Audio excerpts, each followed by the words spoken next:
Welcome to Success Coaching, an instructional training video developed by the Academic Support Programs and the Holman Success Center. Let's get started. Throughout this video, we'll be talking about the purpose of success coaching, what it is that we do, and why we do it.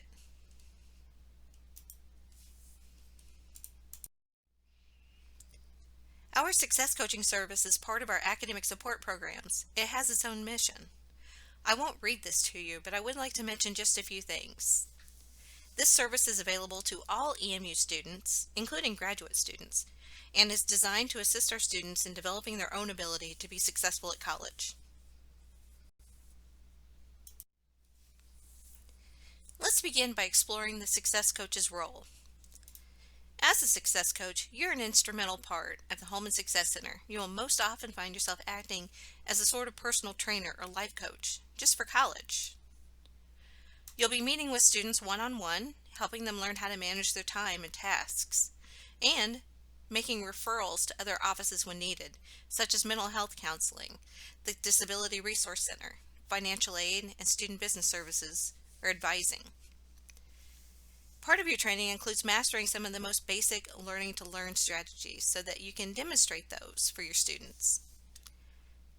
As I mentioned, most of your meetings will be on a one-on-one basis, and your first students will be those in your section of UNIB course.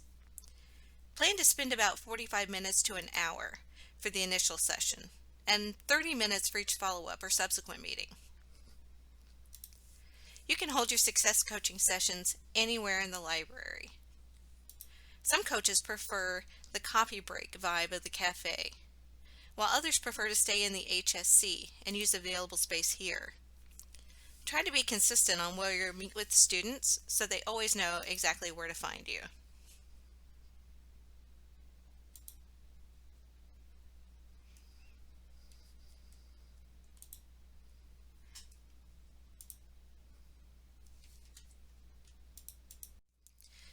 As a success coach, you will often find that some students disclose more than you would have expected. Students may tell you details about their personal lives that includes their intimate relationships, substance use, abuse, trauma, illegal activities. If this happens, you must remember that you're not here to judge the student, nor should you be inserting yourself by telling them what they should do. One thing that you must keep in the front of your mind is that you are not the student's friend, therapist, parent, physician, or lawyer. With all that having been said, it's a good idea to be prepared for the overshare and have created your go-to phrase to support the student in finding the help they need, and then steer the conversation back to academics. After empathizing with the student, I'll try to explain that I don't have any experience or training with the kind of problem or situation they have, and then I'll ask if they've considered talking to whichever professional makes the most sense for this issue. The next time we meet, we can talk about whatever academic thing I had planned for this meeting. Later on, we'll talk about how to handle other sticky situations.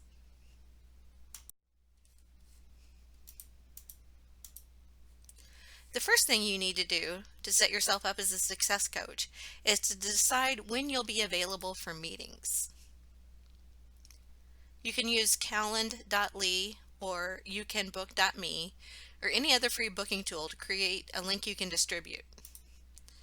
You'll want to put this link in your email signature, on your Canvas course shell, on your syllabus, and you'll need to provide it to the HSC webmaster so that we can feature you on our website.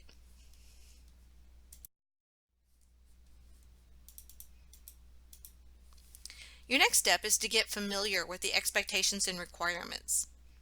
All UNIB students are required to spend at least one success coach meeting. It makes sense to present the service as a unique opportunity at the end of our first meeting in order to secure additional meetings throughout the semester. The student needs to see the value in the service that you're offering. Students in the EDGE program are required to meet bi-weekly, at least 6 times throughout the semester. You will need some method of keeping records. Success coaches in the past have used an expandable file, a 3-ring binder, or digital tools like Evernote or Google Docs. Regardless of what you use, you'll need to adhere to student privacy. Make sure you submit accurate notes for each meeting.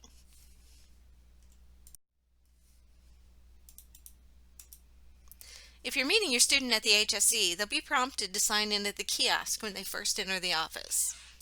This automatically fires off an email to you to alert you that the student has arrived for their appointment.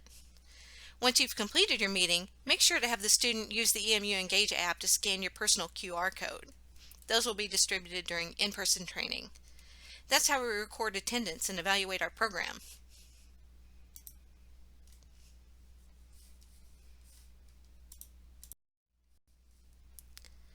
As I mentioned on the last slide, students scan the QR code that you are provided through the EMU Engage app, downloaded and installed on their smartphone.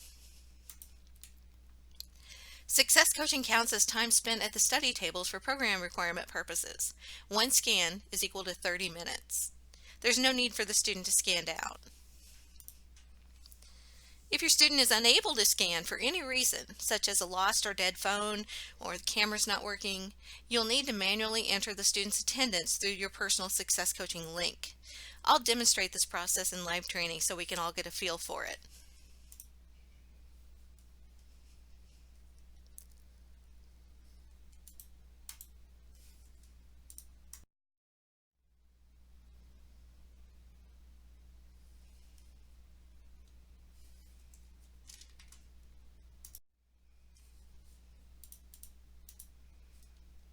Let's review.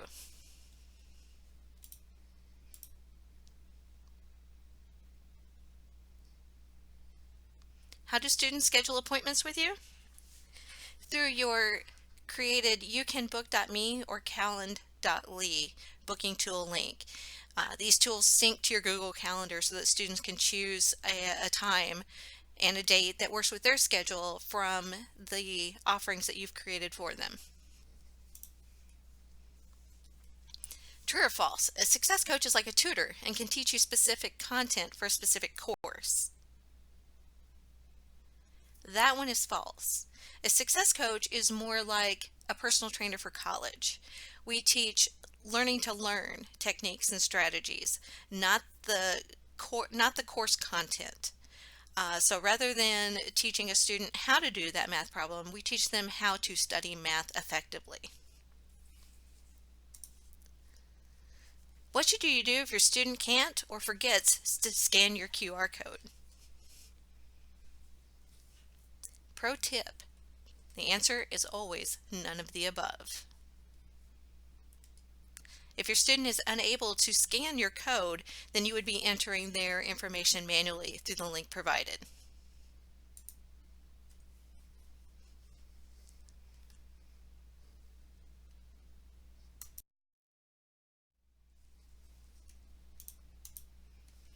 Great job! We realize we're presenting a lot of information in this series of videos. However, keep in mind that you always have access to all of them, as well as to the cheat sheet Cliff's Note version should you need a reminder. We'll see you in the next video in this series, part 2, where we talk about the student's first appointment.